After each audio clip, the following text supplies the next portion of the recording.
Halo semuanya, kembali lagi di Buku Let's Play Retri. Kali ini akhirnya aku bikin video review yang baru. Nah, di video ini aku bakalan nge-review buku Underwater karyanya Marissa Richard. Nih kalau kalian tahu ini bukunya. Dan makasih juga buat penerbit Spring yang udah ngirimin buku ini buat di-review. Buku Underwater ini menceritakan seorang cewek bernama Morgan yang tidak ingin meninggalkan apartemennya sampai kapanpun. Nah, di dalam buku ini tuh awalnya nggak diceritain kenapa alasan si Morgan itu nggak mau meninggalkan apartemennya.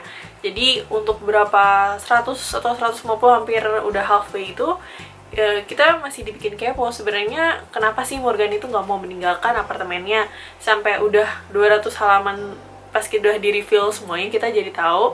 Sebenarnya udah di-mention mungkin di agak-agak di awal kalau si Morgan itu lagi proses healing dari tragedi di sekolahnya, tapi kita nggak tahu tragedi sekolahnya atau apa.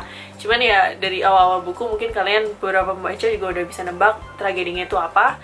Tapi kalau aku pun sendiri sebenarnya aku nggak bisa nebak tragedinya. Oh ternyata tragedinya itu aku nggak tahu sampai akhirnya udah di reveal dan ternyata ya nggak begitu kaget sih sebenarnya. Yang aku suka dari buku Underwater karyanya Marissa Richard ini, aku suka cara penulisan dia yang mereveal suatu tragedi itu secara pelan-pelan tapi pasti dan bikin kita kepo sampai udah hampir di tengah buku, lewat dari tengah buku sampai akhirnya kita harus tahu kan sama tragedi itu apa. Dan aku suka aja karena aja baca buku ini termasuk cepat karena gaya penulisannya itu nggak susah buat dibaca dan cara si Marissa buat menceritakan ini secara pelan-pelan tapi pasti itu bikin aku kepo terus, bikin aku penasaran apa sih sebenarnya tragedi yang menyebabkan si Morgan itu nggak mau meninggalkan apartemennya.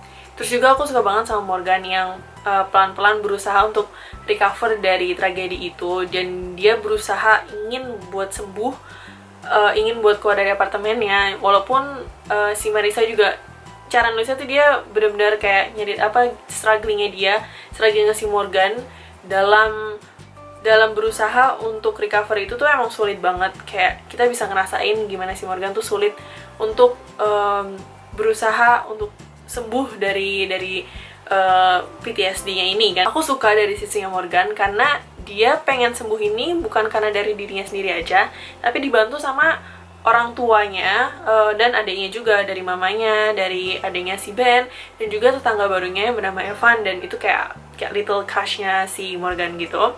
Dan dibantu yang paling penting adalah sama terapisnya si Brenda. Aku suka banget cara si Morgan dan terapis ini, Brenda, berinteraksi sama satu dengan yang lain, dan mereka tuh saling percaya. Jadi hubungan mereka tuh benar-benar erat, seakan-akan kayak kalau Morgan mau ngomong sesuatu yang bahkan separah mungkin pun itu bisa diceritakan ke si Brenda ini. Dan si Brenda juga udah ngebantu Morgan pelan-pelan buat berusaha keluar dari apartemennya. Cuman dari sekitar apartemennya aja, kayak katanya tuh baby steps, coba pelan-pelan gimana buat menginjakan keluar pintu. Dan akhirnya Morgan pun mau dan bisa, sampai akhirnya dia keluar rumah juga bisa. Aku suka gimana si Brenda ini tuh bisa mendorong, kayak mengencourage si Morgan, kayak ayo kamu pasti bisa. Dan aku suka di bagian itu. Dan yang paling aku suka dari buku ini tuh adalah jatuh bangunnya si Morgan dalam proses penyembuhannya dia sendiri. Kayak apalagi pas setelah semuanya secara detail yang udah hampir kayak udah tengah-tengah hampir halaman 200 gitu yang benar-benar diceritain kenapa si Morgan tuh ngerasa bersalah banget akan tragedi tersebut. Pas diceritain semuanya, aku tuh sampai bisa ngerasain kayak gimana rasa guilt-nya dia, rasa bersalahnya dia pas di kejadian itu, dan gimana mungkin dia merasa benar-benar depres karena dia merasa bersalah karena coba kalau aku nggak ngelakuin itu mungkin itu nggak bakal terjadi. Nah, tapi masalah yang nggak aku suka dari buku ini tuh sebenarnya adalah masalah romansnya. Walaupun buku ini tuh nggak berat di romansnya, aku nggak begitu suka sama romansnya karena menurut aku terlalu agak dipaksa. Dan menurut aku Evan sama si Morgan ini tuh belum ada chemistry yang pas banget di cerita ini. Karena menurut aku kayak mungkin Morgan cuma ada crush doang sama Evan, tapi buat mereka di saat mereka ngobrol itu aku belum ngerasain chemistry-nya mereka sama sekali. Dan di awal cerita, benar-benar di halaman pertama itu udah kayak dibukakan langsung kayak romance gitu. Dan aku mikirnya ini jangan-jangan kayak cerita romance gitu. Jadi sebenarnya sih mungkin harusnya kayak di awal cerita jangan langsung ke romance, karena aku mikirnya itu udah wah jangan-jangan kayak insta love.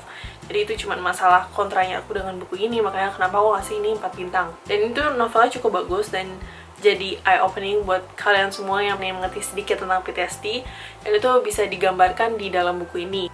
Jadi overall aku bakal kasih ini 4 star, dan disinilah akhir review aku buat bukunya Marissa Richard, yaitu Underwater. So see you guys on next video. Jangan lupa like, subscribe, dan komen ya. Dadah.